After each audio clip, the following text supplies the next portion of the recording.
Personally, and probably for a lot of members of the audience as well, my exposure to Yu-Gi-Oh! GX was almost exclusively from the anime, which left me with a lot of questions like, where does Elemental Hero Stratos come from? Well, the answer is the manga. Literally, in the case of Stratos, as it was actually a Shonen Jump promo card. But beyond that, Jaden in the manga has quite a few different Elemental Hero fusion monsters in his extra deck, but also the more exotic masked heroes. If you go by the anime, you're only getting part of Jaden's seemingly endless extra deck. So, for this video, we're picking up where we left off last time. Here is the main Elemental Hero fusion chart. Let's fill in some of the gaps with the first manga category of heroes, the Omni HEROes. This is a community term for a full attribute cycle of fusion elemental heroes, which require any elemental hero, as well as a monster of their respective attribute, except Absolute Zero for some reason. That monster just requires a hero in general. One time I actually used Super Poly on my opponent's Malicious and their Levia the Sea Dragon for a +1, for whatever that's worth. I'm not sure why the monster is like that, since Koyo Hibiki was running elemental heroes too. But this is not going to be a manga dissection video. Instead, we're going to start by filling in that diagonal. Fusing a hero with itself can result in one of the Omni Heroes. So the wind attribute Avian turns into Great Tornado. Fire attribute Burstinatrix turns into Inferno. Question mark. In the main game, Inferno requires Heat and Lady Heat, while the main game Fire Omni Hero is Nova Master. Don't worry, this will be corrected in the final chart, but for now, it stays. Earth attribute Clayman turns into Gaia. And let's go ahead and fill in the voids for Wildheart and Blade Edge as well. It's weird that there are 3 Earth attribute main heroes, but I digress.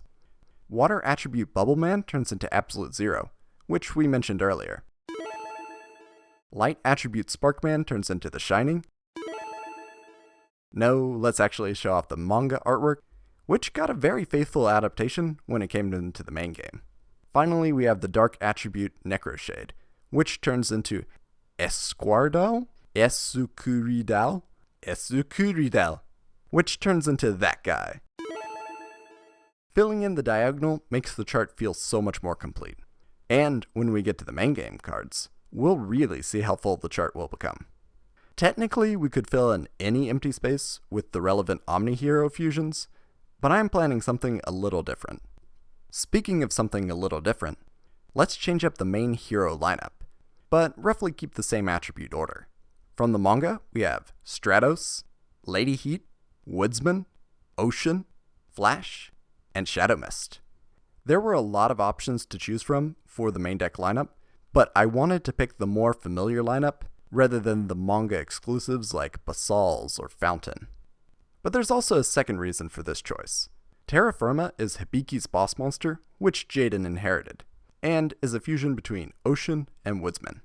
Now, I want to introduce you to Mass Change, which is a pretty unique concept. Well, sort of, and I guess for its time. It is a mechanic similar to the evolved Neospatian fusions mentioned in the previous video, but done a lot better in my opinion.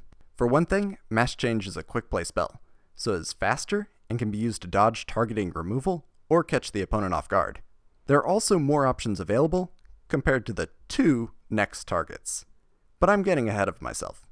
By targeting a hero, so not just the elemental kind, you send the monster to the graveyard and special summon a masked hero from the extra deck with that attribute. The fusion deck masked heroes come in 2 flavors, a level 6 and 8 variant, although every attribute does not necessarily have one of each yet. But enough preamble. Let's see the level 6 lineup. For wind, we have Blast. For fire, we have Goka. For earth, we are missing a level 6 at the moment. For water, we have Vapor. For light, we're also missing a level 6 right now. Then for dark, we have Dark Claw. Well, actually, Dark Claw. It looks like they learned from the Darnite Parshath incident earlier. It's rumored that some of the elemental heroes are based off of existing comic book heroes, but this is probably the most obvious homage, at least in name and sort of color palette. I've been meaning to explore the comic inspirations of the E-Heroes for quite some time, but I would really need to consult a more seasoned aficionado before I say something stupid like Avian is based on Night Owl from Watchmen, because, they're both birds. Kidding, of course. Getting back on topic, though, the masked heroes were supposedly based on common riders, which is even more out of my depth. But we should return to them now. We explained how mask change works, at least in the main game. But in the manga, mask change 1 would bring out the level 6s, while mask change 2 could bring out the level 8s. There's more nuance than that, and I am simplifying things. I bring this up as context, since in the main game, mask change 2 is not restricted to just using heroes as material. To me, the mask change cards feel like a first draft of rank up magic, especially Astral Force. But let's get to the level 8s. For Wind, we have Divine Wind. Fire is missing a level 8, unfortunately. Earth finally gets a monster with Diane. Water has Acid. Light gets Koga, which I keep mixing up with Goka for some reason. Then last, Dark gets Shadow Demon. Although this could also be translated as Shadow Ogre. Konami chose neither of these, and instead regionalized it as Anki, preserving the Japanese pronunciation. The final lineup for me is not quite finished. I would love to see a level 6 Earth and Light monster, as well as a level 8 Fire monster. But there's always room for expanding the extra deck in the future. That is the theme of the series after all. So where does that leave us in terms of counting? It is fair to say that the Elemental and Masked Heroes did not necessarily coincide. So maybe the 9 Masked Heroes should be in their own count. There is also the question of if all the entries from the last video should count as well. Is the manga its own continuity? I don't care to know.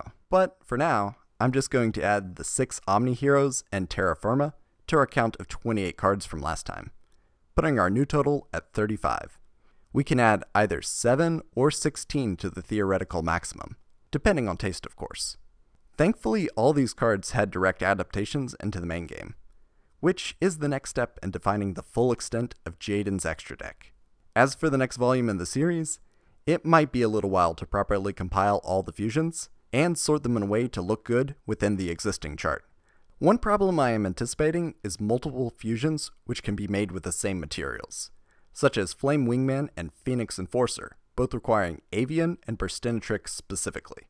I think that for non-specific fusion monsters, such as Elemental Hero Sunrise, which just requires 2 heroes with different attributes, I will use them to fill in some of the existing voids. Then of course, there's branching off into some of the more exotic members of the hero's super archetype.